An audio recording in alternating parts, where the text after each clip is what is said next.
राम राम दोस्तों, मैं वीरेश राजपूत। आप लोग कैसे हैं? सभी लोग स्वस्थ होंगे, मस्त होंगे, अपनी ज़िंदगी में खुश होंगे। दोस्तों, मैं आपको एक कहानी के बारे में बताना चाहूँगा। छोटी सी कहानी है, ज़्यादा टाइम नहीं लूँगा। वो कहानी है एक पिता की, जो पिता अकेले रहते थे। ना कोई सहारा था, ना कोई उनके घर में और कोई सर्वेंट था। अकेले खाना बनाना, रहना। और सर्वेंट कुछ दिन के लिए था, वो भी घर चला गया था जब हालात बिगड़े। तो कहानी यूँ है कि एक माता पिता थे। माता पिता अपने बच्चे की परवरिश करते थे, और परवरिश करने के बाद कुछ ऐसा हुआ कि ज़िंदगी में चार चांद लगे। उसकी जॉब लग गई, लड़के की शादी हो जाती है। लड़के की शादी होने के बाद वो विदेश शिफ्ट हो जाता है, और कुछ दिन के बाद, शिफ्ट होने के बाद, कुछ ज़िंदगी भी उनकी मानो के माता पिता की आई गई हो। 60-70 साल के एज में ज़िंदगी चल रही थी। अचानक ही माँ की तबीयत खराब होती है। माँ की तबीयत खराब होने के बाद माँ का देहांत हो जाता है, और पिता अकेले पड़ जाते हैं। बेटा विदेश चला जाता है और अपनी वहीं सेटल हो जाता है। वाइफ वगैरह जो भी बच्चे होते हैं वो विदेश में ही रहते हैं। कुछ दिन के बाद ऐसा होता है कि पिता की अचानक से ही तबीयत बिगड़ती है, और फ़ोन करता है कि बेटा मेरी तबीयत ख़राब है, आप आ सकते हो क्या? नहीं पापा, अभी छुट्टी नहीं मिल रही है, मैं आऊँगा, कुछ टाइम देखता हूँ और आपको बताता हूँ। और फ़ोन कट जाता है। फ़ोन कटने के बाद कुछ 1-2 दिन बीतते हैं, तो पिता के लिए कॉल लगाया जाता है। पिता चेयर पे बैठे थे, अखबार लिए हाथ में।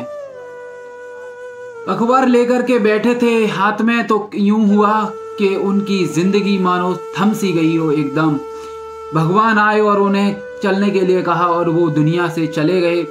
कुर्सी पे अखबार हाथ में पड़ा हुआ था, कुर्सी सामने थी, ना कोई गेट खोलने वाला था। 2 दिन हो गए, दूध वाला आता है, चला जाता है, गेट खटखटाता है। 2 दिन पीछे गेट खोला जाता है।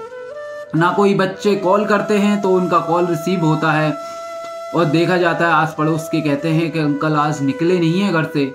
तो देखते हैं, गेट तोड़ कर देखा जाता है, उनकी बॉडी अकड़ चुकी थी बुरी तरह से। 2 दिन हो गए डेथ हुए, 2 दिन से पड़े हुए थे। जब उनको कॉल किया जाता है, ऐसे लड़के से आप क्या उम्मीद रख सकते हैं? मैं जानता हूँ कि आप अकेले हैं, लेकिन नहीं रख सकते अपने परिवार को। तो मैं माँ बाप को अकेला छोड़ करके, और कोई भी व्यक्ति या फिर उसके साथ रहने के लिए किसी व्यक्ति को रखे, लेकिन एज होने के बाद ऐसा न छोड़े। मैं आपसे यही रिक्वेस्ट करता हूँ।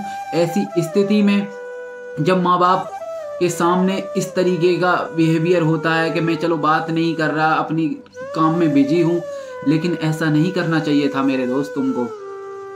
तो दोस्तों, ऐसे भी लोग हैं। मैं आपको बता दूं, आपने सुनी कहानी कि अकेले पिता बैठे होते हैं, अचानक डेथ हो जाती है, और सब कुछ यूं कि तुम रुक जाता है। ऐसे छोड़ना सही नहीं होता है, क्योंकि जिस लेवल पे तुमने पहुंचाया है अपने बेटे को, उस लेवल पे माता पिता हर किसी को पहुंचाना चाहते हैं। हर किसी बच्चे को अपने उस लेवल पर पहुंचाना चाहते हैं। नाम, रिश्तेदारी में नाम हो, परिवार में नाम हो, हर जगह नाम हो, मेरे बच्चे का संस्कार देते हैं पिता। माता पिता ही एक ऐसी चीज है जो अपने बच्चों को संस्कार देते हैं। तो कैसी लगी मेरी ये स्टोरी, आप कमेंट करके जरूर बताइए। आप स्वस्थ रहें, मस्त रहें। मैं वीरेश राजपूत।